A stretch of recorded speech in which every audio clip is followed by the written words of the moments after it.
할 땐 언제나 돈 파는 가게. 안녕하세요. 돈 파는 가게 대표사원 김강주입니다.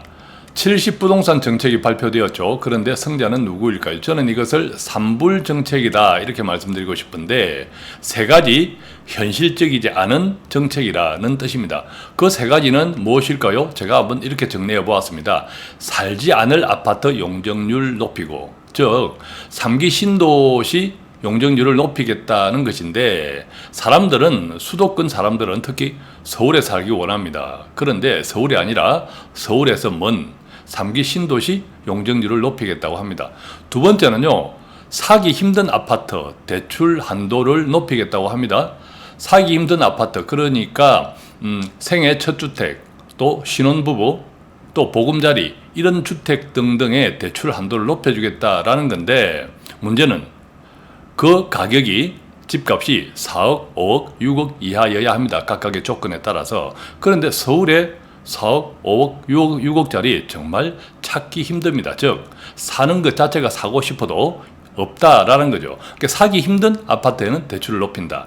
그 다음에 세 번째는 팔 수 없는 아파트, 세금 폭탄. 자, 이것은 비싼 고가 아파트 다주택을 소유하고 있는 분들도 그렇겠지만, 문제는 지금 이제 우리가 4년, 8년짜리 장기 임대 사업자로 등록하신 분들, 자, 그분들이 이제 4년, 8년이 끝나면 그때 받았던 세제 혜택 다시 적용되지 않습니다. 동시에 바로 그 순간 다주택자로 전락하면서 양도세 또 보유세 폭탄을 맞게 되죠. 그분들은 지금 당장에 팔 수도 없습니다. 그래서 살지 않을 아파트, 그 다음에 사기 힘든 아파트, 팔 수 없는 아파트. 자, 이 세 가지 현실적이지 않는, 제가 삼불 정책이라고 말씀드리는 이유입니다. 자, 그런데 이 삼불 정책으로 저는 본격화되었다고 하는데 무엇이냐? 바로 부동산 올가미 전략이죠.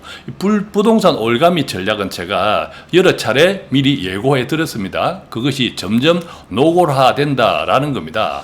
자, 70부동산 정책 승자는 누구인가 보면요. 자, 신혼부부도, 무주택자도, 생애 최초 구입자도, 1주택 실수요자도, 부자 아파트 강남 거주자도, 재건축도, 재개발도, 갭 투자자도, 장기 임대 사업자도, 심지어 집 없는 세입자에게도 모두 승자가 아닙니다. 뚜렷한 혜택이 없습니다. 그렇다면 누가 승자일까요? 승자는 오직 정부. 이것이 바로 부동산 올가미 전략 노골화되는 실체입니다.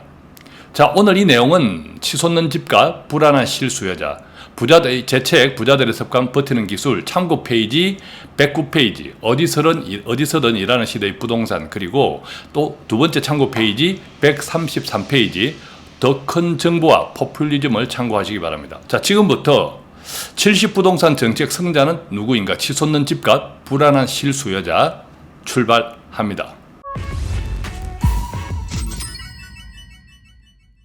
자, 삼불시대 70부동산 정책. 제가 이제 세 가지 질문을 좀 드리고자 하는데요. 첫 번째, 정부는 정말 아무 계획이 없을까요? 아무 생각이 없을까요? 저는 생각이 뚜렷하게 있다고 봅니다. 두 번째는요, 지금 현 정권은 정부와 의회를 장악했습니다. 초강력 집권 여당이라는 거죠. 맘만 먹으면 못할 일이 없습니다. 지금 그렇게 하고 있습니다. 세 번째, 정부의 이 부동산 정책 상당히 지금 화가 나 있습니다. 뜻대로 안 되니까. 그래서 이 초강력 집권 여당이 70부동산 정책처럼 막막 휘두릅니다. 칼. 자, 그 칼에 다치지 않으려면 어떻게 해야 될까요? 세 가지 사례를 중심으로 한번 말씀드리겠는데, 첫 번째는요, 2020년 7월 분양 예정인 대치동 프루지오 서밋 아파트가 있습니다. 지금 그림에서 보는 것처럼, 자, 이 프루지오 대치동 서밋은 엄청 가장 금싸라기 땅 지역에 있습니다. 몇 발짝 걸으면 삼성역이고, 그리고 선릉역이고, 삼성역은 아시죠? 코엑스를 중심으로 복합 개발될 예정입니다. 또 여기에 엄청난 투자, 이 삼성역권을 중심으로 해서 엄청난 개발이 예상되는데, 바로 몇 발짝만 나가면 그 지역인 대치동 프루지오 서밋. 자, 이것이 2020년 7월 분양인데, 총 9개 동입니다. 489 가구 가운데 일반 분양은 106 가구라고 합니다. 자, 여기에 이제 일반 분양하는 가구 평형을 보겠습니다. 51 평방미터, 그 다음에 53 평방미터, 59 평방미터, 59 평방미터 AB, 그 다음에 102 평방미터, 117 평방미터입니다. 자, 51 평방미터는 약 21평, 그 다음에 53 평방미터는 22평, 59 평방미터는 약 23평 정도에 해당되는 크기들입니다. 뿐만 아니라 펜트하우스를 어쨌든 이 펜트하우스를 제외하면 101가구, 즉 이 106가구 중에서 펜트하우스가 5가구 포함되어 있는데 이 펜트하우스를 제외하면 101가구가 일반에게 분양될 예정이라고 합니다. 예상 분양가를 볼까요? 예상 분양가는 평당 4,850만 원입니다. 강남이니까 아주 금싸라기 땅이니까 정말 뭐 황금과 같은 위치이니까 평당 4,850만 원 싸죠. 현 시가의 뭐 절반 수준입니다. 자, 보겠습니다. 51평방미터 21평인데 이게 10억 1,850만 원. 53평방미터 이게 21.9평인데 이거 10억 6,215만 원. 자, 그 다음에 59평방미터 이게 23평인데 11억 1,550만 원입니다. 결과적으로 모든 평형이 9억 원 초과합니다. 당연히 중도대출 불가능하죠. 그렇다면 누가 이 아파트를 분양받을 수 있을까요? 오직 현금 부자만 가능한 아파트입니다. 자, 부자들을 위한 특혜 보겠습니다. 부자들을 위한 특혜. 우선 뭐 주변 시세 대비 반값 아파트입니다. 그 다음에 실거주 조건도 없습니다. 전매 제한도 없습니다. 따라서 이 소유권 이전 후 전세를 넣으면 뭐 실투자금의 80% 이상 환수하는 아파트입니다. 그 지역 전세값이 매우 비싸기 때문이죠. 결과적으로 실투자금 2, 3억만 있으면 양도 차익 무려 뭐 10억 가까이 얻을 수 있는 바로 로또 아파트, 그야말로 로또 아파트죠. 그런데 이제 70 부동산 대책을 포함해서 지금까지 이 정부에서 계속 이제 발표했던 22번의 부동산 정책을 종합해서 적용해 보겠습니다. 조금 전에 첫 번째 사례를 포함해서. 자, 첫 번째, 돈 없는 신혼부부, 생애 최초, 무주택, 1주택 실거주자. 자, 이런 모든 우리가 이제 서민들이라고 하죠. 강남에는요, 강남, 내 집 마련 영원히 불가능합니다. 영원히 불가능합니다. 사실은 뭐 강남의 내 집 마련은 너무 집값이 비싸기 때문에 뭐 어지간한 이 서민들은 뭐 불가능하다고 봐야겠죠. 대출을 왕창 때려받지 않는 한. 그런데 그 대출조차도 공짜가 아니기 때문에 뭐 현실성이 저는 없다고 봅니다. 어쨌든 이제 결과적으로 22번의 부동산 정책이 종합 적용하면 강남의 내 집 마련 서민들이 뭐 어떤 방법으로든 꿈을 꿀 수조차 없게 돼버린 거죠. 자, 두 번째는요, 현금 부자, 다주택자, 세금 폭탄입니다. 조금 전에 이제 푸르지오 서밋 아파트 같은 경우에도 실거주 1가구 1주택이 아니라면 아무리 현금 부자라 하더라도 이게 2주택이 되는 순간부터 세금 폭탄 맞을 수 있죠. 또 보유세, 또 이것을 뭐 되판다 할지라도 그죠? 상당한 양도세 지금 70 부동산 대책에서 발표되었습니다. 자, 70 부동산 대책은 굉장히 복잡합니다. 또 뭐 지난달 6월달에 발표된 대책 등등해서 최근에 이제 6월달 7월 70 부동산 대책을 두 가지만 하더라도 머리 아픕니다.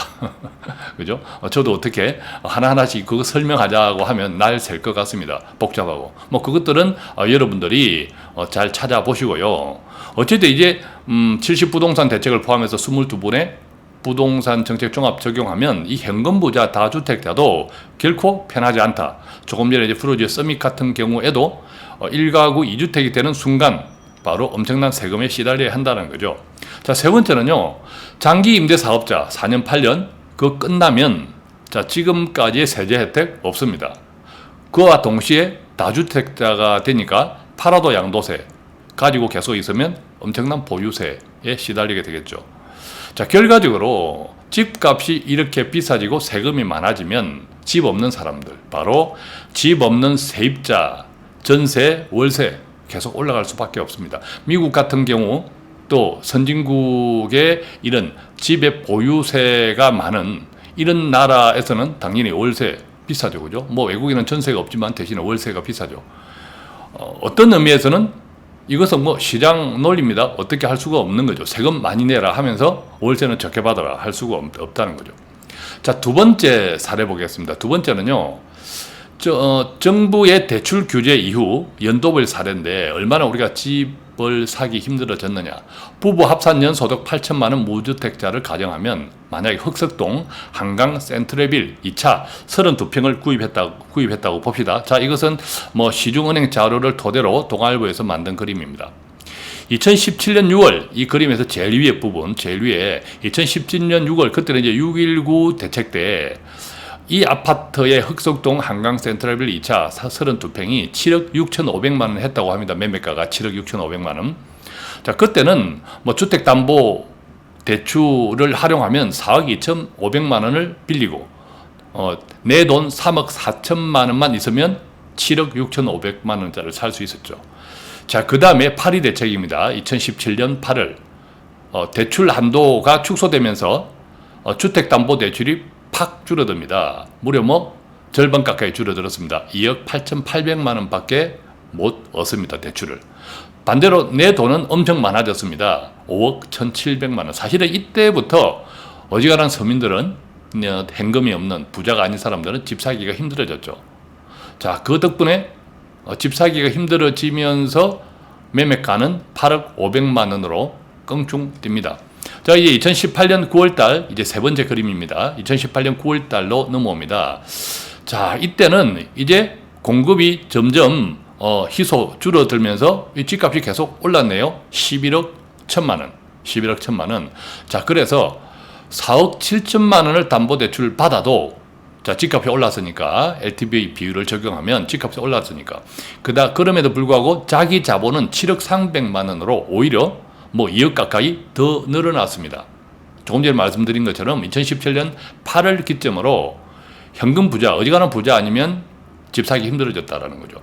자, 2019년 12.16 대책 넘어옵니다. 자, 다시 축소됩니다. 3억 7,800만 원. 그 다음에 7억 9,700만 원. 자, 왜 그랬습니까? 집값이 올랐죠. 11억 7,500만 원으로. 자, 지난달입니다. 2020년 6월 대책으로 인해서 자, 집값은 계속 올랐습니다. 12억 5천만 원. 흑석동 한강 센트럴빌 2차 32평입니다. 자, 지난 6월달 대책을 적용하면 집값은 12억 5천만 원 올랐는데 자기 자본은 8억 5천만 원. 내 돈은 거의 뭐 9억 가까이 있어야 합니다. 대출은 꼴랑 3억 9,300만 원. 4억 정도밖에 해주지 않습니다. 자, 이것이 두 번째 사례입니다. 그러니까 우리가 서울 아파트를 사기 힘들었던 시기가 바로 2017년 8월부터 본격화되었다라는 거죠. 2017년 8월에 그나마 8억 했던 이 아파트가 그로부터 3년이 지난 현재 12억 5천만 원, 거의 뭐 50% 이상 올라와 있습니다. 자, 세 번째 사례 보겠습니다. 세 번째 사례는 역대 정권별 서울 아파트입니다. 자, 그림에서 보는 것처럼 정권별 서울 아파트. 중위값 서울 아파트의 가운데 값이 얼마나 올랐느냐라는 건데 이명박 정권 2018년 12월부터 2013년 2월까지 마이너스 3%, 뭐 집값이 거의 변동 없었다, 오히려 싸졌다. 자, 박근혜 정부 2013년 2월부터 2017년 3월까지 빚내어 집 사라라고 집을 쉽게 살 수 있도록 은행 문을 활짝 열었죠. 덕분에 29% 상승했습니다. 물론 이제 문재인 정부로 넘어오면서 박근혜 정부 때 은행 문을 활짝 연 그 영향이 계속 옵니다. 그래서 집값 상승 여력은 훨씬 커진 상태였죠. 그것은 틀림없는 사실입니다. 그것을 감안한다 하더라도 2017년 5월부터 2020년 올해 5월까지 무려 서울 아파트 가운데 가격, 중위값 변화가 무려 52% 껑충 뛰었습니다. 자, 이명박 정권 때는 5년 기간입니다. 박근혜 정부 때는 4년 기간이죠. 문재인 정부는 지금 현재 3년 동안 52% 올랐습니다. 문제는 정권은 아직 끝나지 않았다라는 거죠. 자, 제가 말씀드리고 싶은 것은 이 세 가지 사례를 통해서 부동산 올가미론 전략입니다. 자, 급증하는 정부 부채 때문이죠. 목적은 세금이라고 생각합니다. 정부가 생각이 없을까요? 계획과 생각이 있는데 바로 세금이라는 거죠. 이 세금은 국민 다수가 공감할 수 있는 세수 대상, 누구에게 고양이, 방울을 달 것이냐, 즉 누구에게 세금을 더 왕창 거둘 것이냐, 이것은 국민 다수가 공감할 수 있는 세수 대상이 매우 중요하다는 거죠. 아무래도 뭐 첫 번째 다주택 보유자겠죠. 다주택 보유자, 이 부동산 임대 사업자를 포함합니다. 자, 그런데 부동산 임대 사업자는 당장은 아니죠. 이제 4년 8년이 끝나면 바로 적용됩니다. 두 번째, 거액의 양도 차익, 고가 아파트, 로또 아파트 등등이죠. 세 번째, 고가주택 보유세 등입니다. 자, 1번, 2번, 3번은 국민 다수가 공감합니다. 다수라고 하는 것은 뭐 90% 이상이죠. 이번에 70 부동산 대책에서 또 뭐 보유세, 뭐 양도세 이런 등등을 따질 때 특히 보유세, 이 보유세 적용 대상은 뭐 0.4%, 이번 대책으로 인해서 보유세가 급증할 대상은 0.4%다라고 이야기했죠. 그러니까 아주 소수라는 거죠. 아주 소수임을 강조합니다. 바로 국민 다수가 공감할 수 있는 세수 대상, 그죠? 세수 대상을 타겟을 딱 정했다라는 겁니다. 물론 정부가 정말 세금 목적이다. 자, 이 세금은 코로나 때문에 엄청난 우리가 재정 출혈을 하고 있습니다만, 자, 이것은 전 세계적인 현상 중에 하나입니다. 그렇지만 코로나 이전에도 우리가 서민들 또 노약자들, 나이 많은 분들, 자, 이런 저출산 고령화 현상이 깊어지면서 또 일자리, 우리가 경제가 지난 몇 년 동안 코로나 이전에도 어려웠습니다. 그죠? 그러면서 계속 일자리 정책, 돈을 쏟아부었던 그런 측면도 있습니다. 플러스 코로나 재정 출혈이죠. 자, 그래서 이 정부가 이 세금 때문이다 알면서 지금 부동산 정책을 이렇게 몰아가고 있다. 자, 이 오해를 받지 않으려면, 정말 오해를 받지 않으려면 세 가지 현실적으로 불가능한 정책이 아니라 현실적인 정책보다 실효적인 부동산 정책이 필요합니다. 실수요자를 위한. 어떤 걸까요? 대출이 가능한 대상 주택을 확대해야 합니다. 예를 들면 보금자리론, 생애 최초 신혼부부, 실수요자 중도 대출 등 이 대출 가능한 대상 주택을 확대해야 하는데, 예를 들면 보금자리론 같은 경우에도 서울 6억 이하입니다. 6억 이하입니다. 근데 6억 이하 아파트가 정말 서울에 뭐 한 30%도 안 됩니다. 그죠? 뿐만 아니라 이번 70 부동산 대책에서 또 대출 한도 올려주겠다 한 생애 최초 신혼부부. 자, 이 금액들은 보면 뭐 4억, 5억 이렇습니다. 서울에서. 없죠. 그죠? 또 실수요자 중도 대출. 지금 아직도 무주택자들이 많죠. 이런 분들도 뭔가 집을 살려고 하면 중도 대출을 예를 들면 뭐 9억까지 제한돼 있죠. 9억만 넘으면 중도 대출을 못 합니다. 서울에서 지금 9억은 사실은 너무 작은 금액이죠. 9억까지 대출을 옥죄고 있는 것은 현실적이지 못하다라는 겁니다. 서울에서 말입니다. 그래서 이제 이것도 정말 실수요자들을 위한 부동산 정책을 해야겠다라고 정부가 생각을 가지고 있다면 9억도 좀 높여야겠죠. 자, 그래서 예를 들면 두 번째 생애 최초 이런 것도 좀 차등 적용할 필요가 있다고 봅니다. 예를 들면 뭐 생애 최초로 분양받는 사람도 있겠지만 10년 이상 무주택자였다든가 또 20년 이상 무주택자였다든가, 자, 이렇게 조금 차등으로 세분화될 필요가 있다라는 거죠. 그런데 생애 최초가 아니면 아무것도 안 됩니다. 10년 이상, 심지어 뭐 20년 이상, 만약에 30년 이상 이런 무주택자들은 제 생각에 생애 최초하고 비슷하게 판단해야 하지 않을까. 그 다음에 조금 그렇다면 세분화해서 조금 나누어서 차등 적용 정도로 해야 되지 않을까. 정말 실수요자를 위한 보다 실효적인 부동산 정책을 쓴다면 말입니다. 대출 규제도 마찬가지로 이제 차등 적용이 필요하죠. 10년 이상 무주택자, 또 20년 이상 무주택자 등등에 따라 가지고 9억 이상, 또 9억 이하 이런 등등을 무주택 기간에 비례해서 좀 이제 나눌 필요가 있다. 또 생애 최초 신혼부부에 대한 집값 한도액도 4억 5억이 아니라 조금 더 높일 필요가 있다. 좀 이제 다양하게 정말 실수요자를 위한 보다 실효적인 부동산 정책이 나와야 되는데 그것이 없는 정책은 정말 현실적이지 못하다. 그렇다면 이게 세금 목적일 수밖에 없다. 정부가 그 생각이다. 저는 그렇게 생각합니다. 또한 말만 하지 말고 수도권 역세성, 즉 서울 역세권의 가장 좋은 지역에 장기 공공임대 시급히 확대해야 하는데, 자꾸 밑그림만 나오고 언제 지을지 제대로 계획 아직 발표되지 않습니다. 뚜렷하게.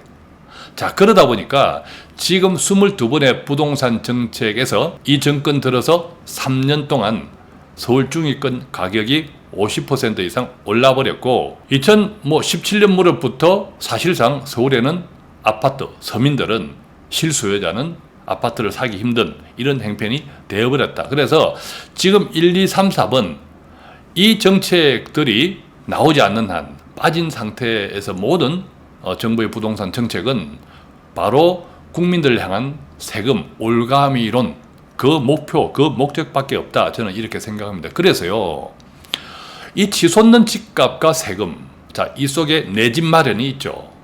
자, 이 내 집 마련 사이, 여기에서 세 가지를 좀 기억하면 좋겠습니다. 첫 번째는 지금 유동성 돈이 엄청나게 쏟아져 있죠.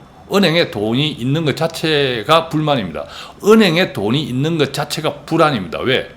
점점 내 돈의 가치가 떨어진다. 은행 이자가 거의 없으니까. 자, 그런 불안이죠.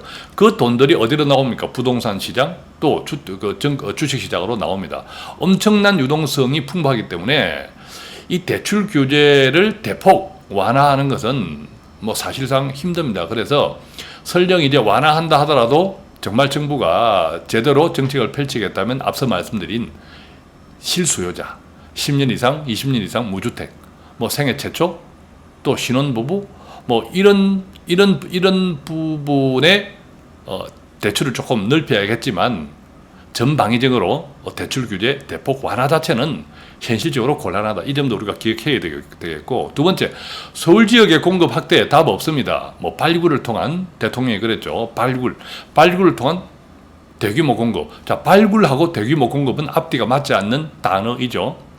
발굴을 하는데 어떻게 대규모가 되겠습니까? 실현 가능성도 희박합니다. 대신에 이제 70 부동산 정책에서 3기 신도시 용적률을 확대하겠다고 했는데, 앞서 말씀드린 것처럼 살지 않을 동네에 용적률을 확대한다는 거, 이거 정말 형식적이다. 실현 가능성이 없다. 실효 가능성이 없다라는 거죠. 자, 덕분에 세 번째, 공포 매수세가 확산될 수 있습니다. 수요 부족 현상 계속 이제 확산된다. 이런 분위기에서 집값이 상승, 어떤 의미에서는 거래되지 않더라도 호가가 계속 오를 수 있다는 거죠. 그것이 다시 공포 매수세를 확산할 수 있습니다. 주식도 마찬가지로 계속 올라버리면요, 나만 바보 되는 것 같아서 무리해서 투자합니다. 그러다가 또 힘든 경우를 맞이하는 경우도 있죠. 자, 저는 정말 안타깝게도 지금 뭐 내 집 마련 전략을 구체적으로 말씀드릴 능력이 없습니다. 왜? 너무 복잡하고요. 이 정부의 부동산 정책을 신뢰하기 힘들고, 또 어떤 정책이 또 쏟아질지 모르기 때문에 어떻게 하라라는 말씀을 죄송하지만 제가 드릴 능력이 없습니다. 그 점 인정합니다. 그러나 이 내 집 마련에 대해서는 장기 전망이 매우 중요하다. 이 말씀 꼭 드리고 싶습니다. 어쨌든 이 내 집은 큰 돈이 들어갑니다. 장기적으로 내 돈이 잠기는 거죠. 내 돈뿐만 아니라 대출도 얻어야 하니까 이게 큰 돈이 오랫동안 잠깁니다. 그죠? 이게 틀림없는 사실이죠.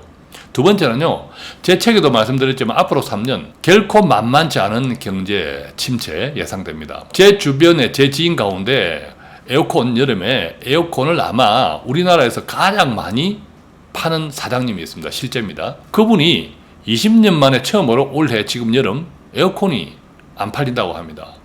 그래서 에어컨을 팔면 막 이제 에어컨을 장착하러 다니는 또 기술자들이 있지 않습니까? 그분들이 이 사장님한테 주문을 받았는데 다른 데 줍니까? 라고 원망을 한다고 합니다. 20년 만에 불황도 이런 불황이 처음이라고 하는데, 왜냐하면 사람들이 지갑을 열지 않습니다. 예를 들면 지금도 장기 휴직 상태인 직원들 많습니다. 그 돈을 정부에서 주고 있죠. 이것은 이런 프로그램은 미국도 마찬가지입니다. 유럽도 마찬가지입니다. 그런데 영원히 줄 수는 없죠. 뭐 7월달, 8월달이면 다 끝납니다. 그 이후에 다시 줄 수 있는 가능성 저는 없다고 봅니다. 그런 분들이 많기 때문에, 또 지금 이제 코로나 경제 계속 힘들다, 자, 위기, 이런 이야기들이 많기 때문에 또 실제로 경제가 어렵다는 것을 피부에서 느끼기 때문에 지갑을 열지 않습니다. 돈이 있더라도. 자, 그러니까 소비가 위축된다는 것은 결코 앞으로의 경제가 만만치 않다라는 거죠. 앞으로 3년 정말 만만치 않은 경제 침체 저는 생각하고 있습니다. 경제가 계속 침체되면 만약에 거대 자금을 투입했고 대출까지 얻었는데 만약에 내 직장, 내 소득이 떨어진다면, 내 소득이 중단된다면 큰 일이지 않습니까? 뿐만 아니라 한국은 이제 구조적인 세계 최저의 출산율, 그죠? 또 노인국가. 그렇기 때문에 시간이 지나면 저는 수도권 중심, 이번에 뭐 상기 신도시도 엄청 많이 짓는다고 하는데 포함해서 수도권 중심의 공급 초과 현상이 나타날 수 있다고 저는 생각합니다. 자, 그래서 바로 우리가 생각해야 하는 세 가지 선택 말씀드리겠습니다. 첫 번째는요, 분위기에 편성한, 즉 집값이 오르겠다는 이 압박, 이 분위기에 편성한 무리한 내 집 마련, 이것은 곧 무리한 대출이 이어지고 또 만약에 경제 침체 때 상환 능력에 문제가 생깁니다. 최근 뉴스 보면 담보대출이 막히니까 신용대출이 급증하고 있다고 합니다. 신용대출, 담보대출보다 더 이자 비쌉니다. 또 갚아야 되는 돈입니다. 그렇기 때문에 이 분위기에 편성한 무리한 내 집 마련 한 번 더 생각해 보시기 바라고요. 두 번째, 마찬가지입니다. 분위기에 편성한 무조건 내 집 마련, 즉 서울 생활권인데 수도권에 주택을 마련한다. 자, 시간이 지날수록 간접 비용 증가하고요. 장기 집값, 아까 말씀드린 뭐 저출산 고령화 현상의 지속화로 수도권의 장기 집값은 저는 하락한다고 생각합니다. 장기 집값입니다. 자, 그런 것들을 감안하면 이 장기 집값 하락 수도권, 또 이 주택 부동산은 장기적으로 내 돈이 잠긴다. 자, 이렇게 매칭을 시켜보면 분위기에 편성한 무조건 내 집 마련, 또 분위기에 편성한 무리한 내 집 마련은 좀 조심해야 하지 않을까 생각합니다. 다시 말씀드리지만 죄송합니다. 내 집 마련 전략에 대해서 구체적으로 제가 어떻게 말씀드릴 능력은 없습니다. 다만 조심하자. 너무 무리하게 또 무조건 분위기에 편성한 것은 바람직스럽지 못하다 이 말씀드리고요. 굳이 또 뭐 대안이 있다면 어차피 이제 집을 내가 하겠다고 하면 이렇게 장기적인 거잖아요. 그러면 대신에 그 돈으로 뭐 장기 투자는 어떨까? 예를 들면 여윳돈, 뭐 주식형 상품 투자를 통한 집만큼 집에 투자하려고 하는 만큼의 시간 동안 장기 투자는 어떨까? 그런 생각도 해봅니다. 자, 오늘은 70 부동산 정책, 3불 정책, 또 부동산 올가미 전략의 노골화, 자, 이 말씀 드리면서 집에 대해서 우리가 생각해야 하는 세 가지 내용 함께 나누었습니다. 조금이라도 도움이 되면 좋겠습니다. 자, 돈 파는 가게 오늘도 함께 시청해 주셔서 감사드리고요. 구독하기는 나를 위한 것이고 공유하기는 내가 돕고 싶은 사람을 위한 겁니다. 간단한 문의는 02-536-0153, 또 카톡 플러스 친구 1대1 채팅창 통해서 문의해 주시면 아는 범위 내에서 상세히 답해 드리겠습니다. 고맙습니다.